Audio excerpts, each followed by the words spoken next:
Peace. What's good, guys? How's it going? Hope you guys are doing well.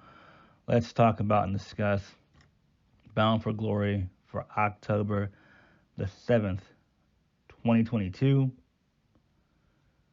This was an okay show overall, but I have some major issues with Scott D'Amore's booking decisions and choices. There's a lot of stuff that I did not like. That being the Call Your Shot Gauntlet and Vex losing their tag team championships to Death Dolls.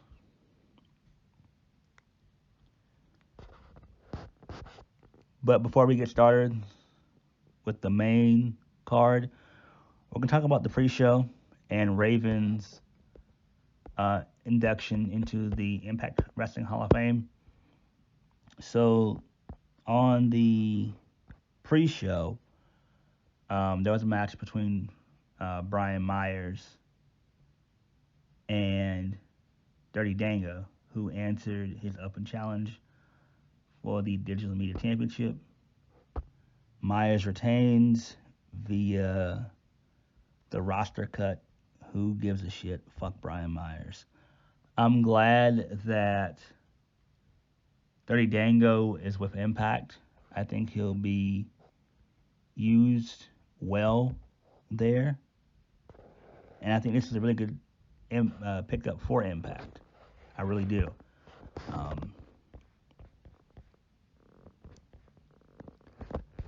So, Tommy Dreamer, he did a really good introduction for Raven. He put him over, said he was one of his greatest rivals. They showed a brilliant video package. It was like, I think, 5 minutes of highlighting Raven's career in Impact. It was fucking brilliant. You had guys in there like Eddie Edwards, you had Josh Alexander, Scott D'Amore, Tommy Dreamer, you had one of Impact's producers in there, a guy named Lou, and a couple other people that were in there as well. Oh, Lance Storm was in there as well. So they were all, and Sammy Callahan was in there as well. So they all they all gave him congratulations. They all put up Raven big. So it was a really good video package. So Raven, he talks about his time in the territory system at first. Then he talked about his time with ECW. He put over Paul Heyman pretty big. He also talked about, crucifying Sandman and how Paul let him do it, but he had to apologize later on. I was like, oh shit, okay.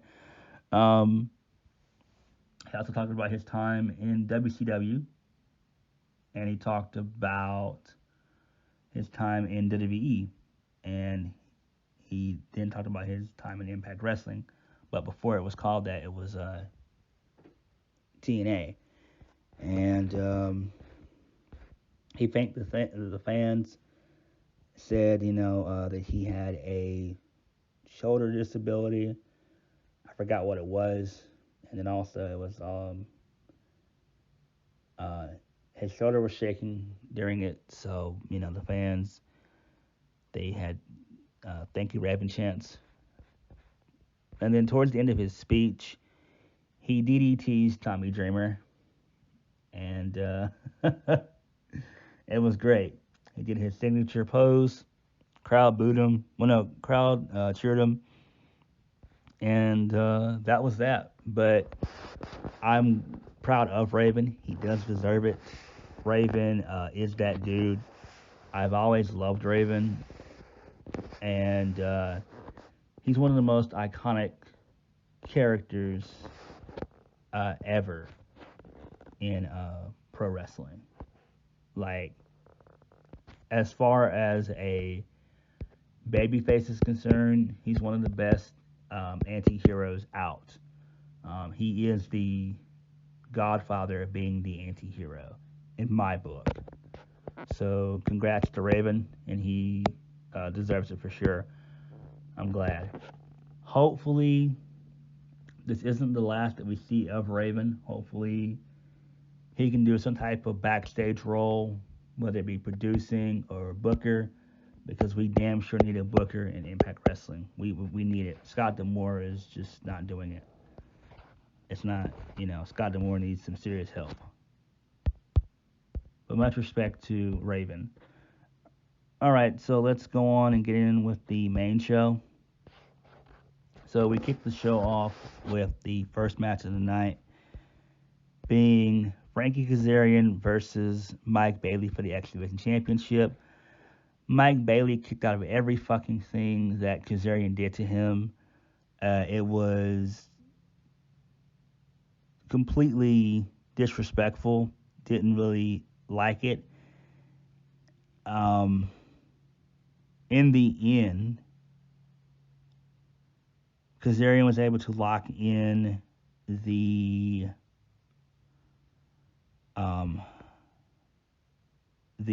rear naked choke. Well, no, the chicken wing, and Bailey tapped.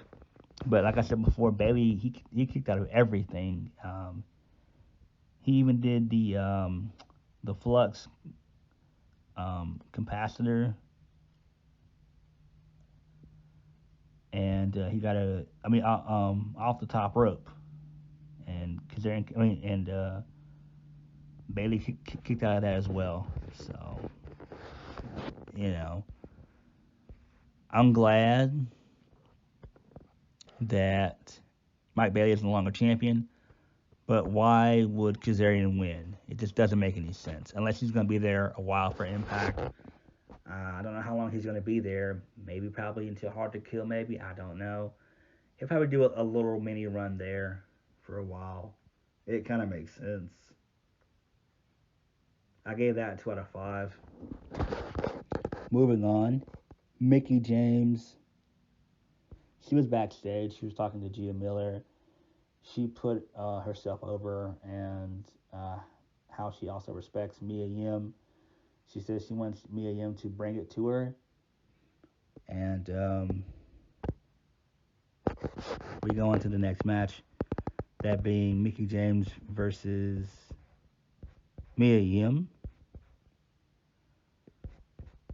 This was a really good match. I really enjoy watching it. In the end, Mickie wins the match via the Mick DDT. I gave that a 2 out of 5. Yep, I gave it 2 out of 5.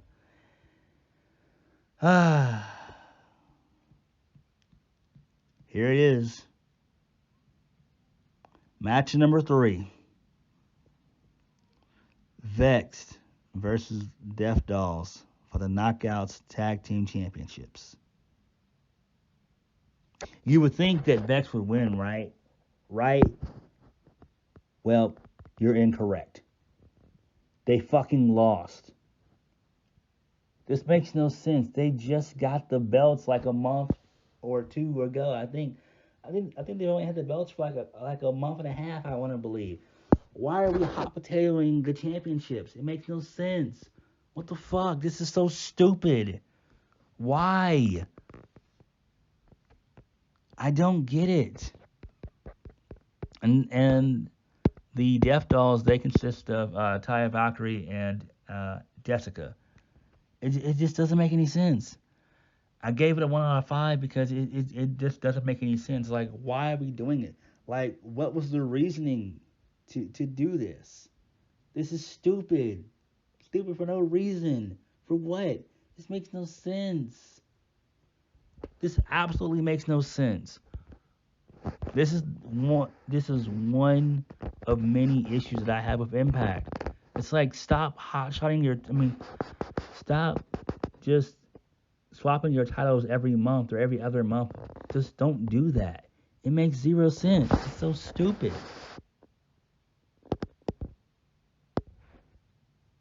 I have no idea why they did it. It just is dumb.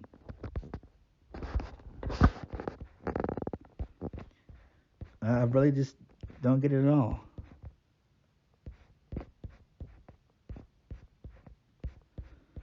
Next,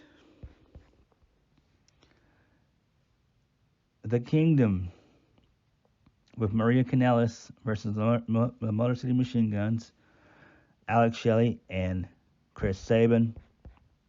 So towards the end of the match,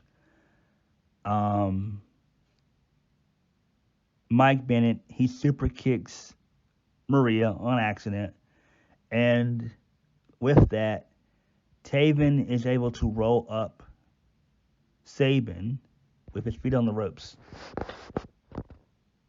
I'm glad that they're still champions, but you guys know how I despise roll-ups. So I give that 1 out of 5. I just don't like it. But I'm glad that they're still champions, because I was truly thinking that the Motor City Machine Guns, they were going to win. I really was thinking they were going to win, because they are the John Cena of the Impact Tag Division at the current moment.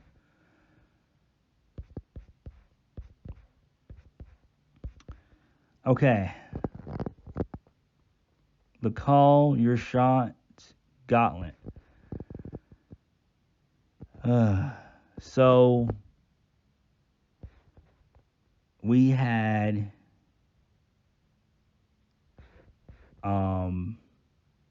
Eric Young, he came out first. Then Joe Hendry, he came out second. And it was kind of funny how they said on television on Impact this past Thursday that he was going to be the last entrant. That was not so. But this was an okay match. So we saw the return of Rhino. We saw the return of... Yeah, we saw the return of Rhino.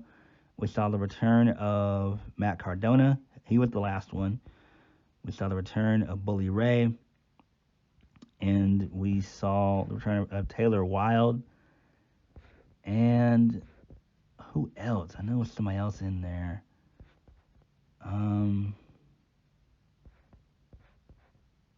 Shit, I can't remember. So basically, the final 5, it came down to Rich Swann, Steve Macklin, Bobby Fish, Bully Ray, and Matt Cardona. So Cardona was eliminated. Then the final 4 came down to Bully Ray, Macklin,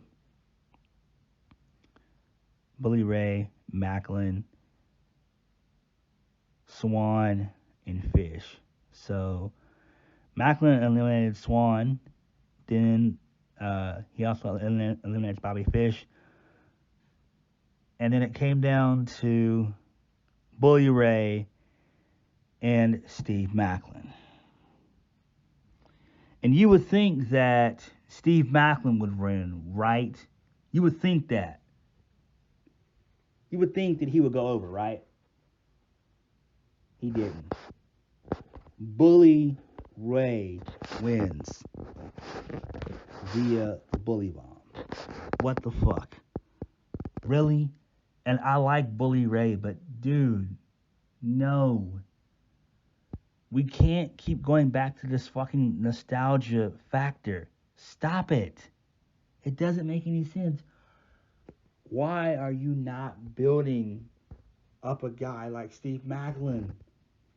It doesn't make any sense. It's so stupid. It's so insane. It's so asinine. Like, what the fuck? Like, it makes zero sense as to why Bully Ray needed to go over. I gave that a 1 out of 5 because it's time for Impact to build new stars.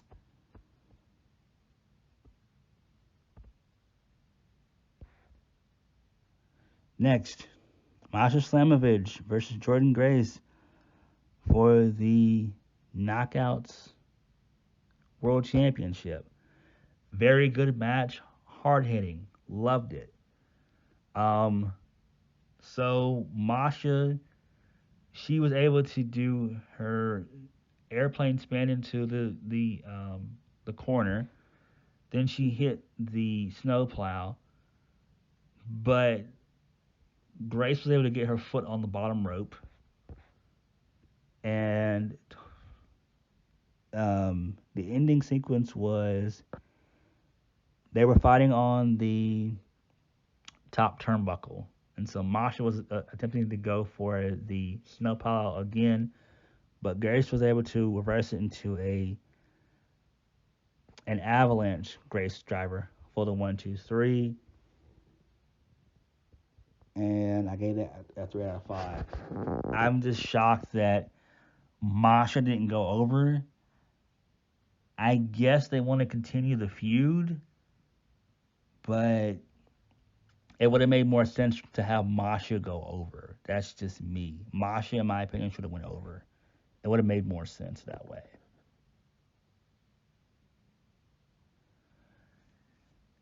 Then, the main event.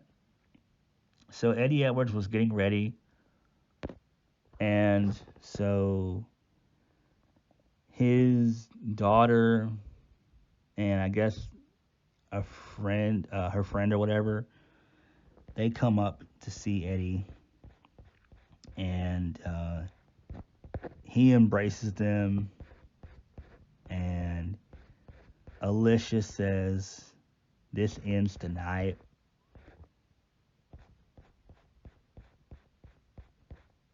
So, well, no, Eddie Edwards says that all this will end when he defeats Josh Alexander. And then one of his daughters asks, "But what if you don't win?" So I really thought that when we saw his family in, I thought that, you know, we were going to get a new Impact champion. So, main event, Eddie Edwards versus Josh Alexander for the Impact World Championship. This match went on far too long. A lot of chop fests in the match. It dragged on. There was a sequence in the match where Eddie hit a die-hard driver on the outside. Josh held his neck for a while.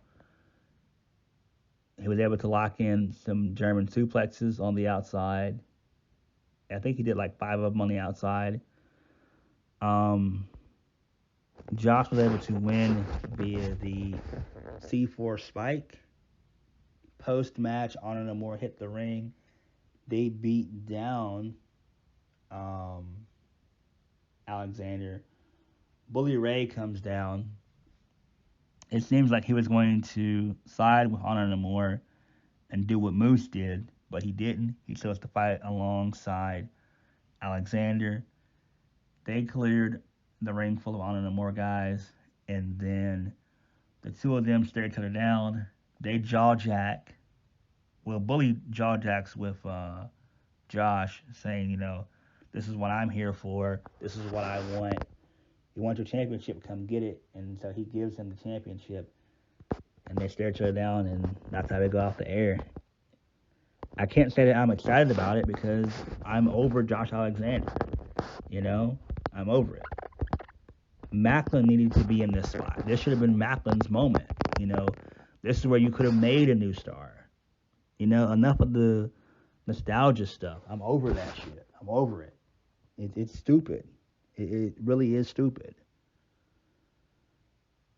I just feel that Steve Macklin should have been in this spot, not Bully Ray. It doesn't make any sense. How long is he going to be in Impact? Is he going to be there for a couple months? Like, what is it? I don't understand why Impact can't build any new stars. This is not a good look on them. This is not a good look.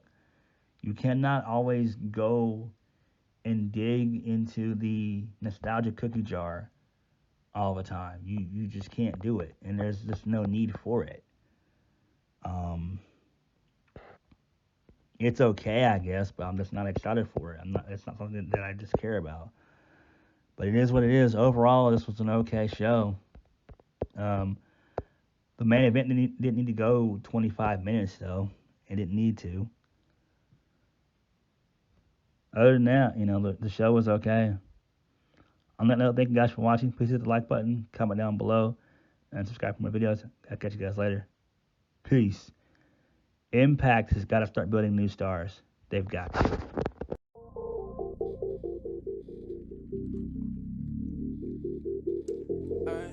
Oh my.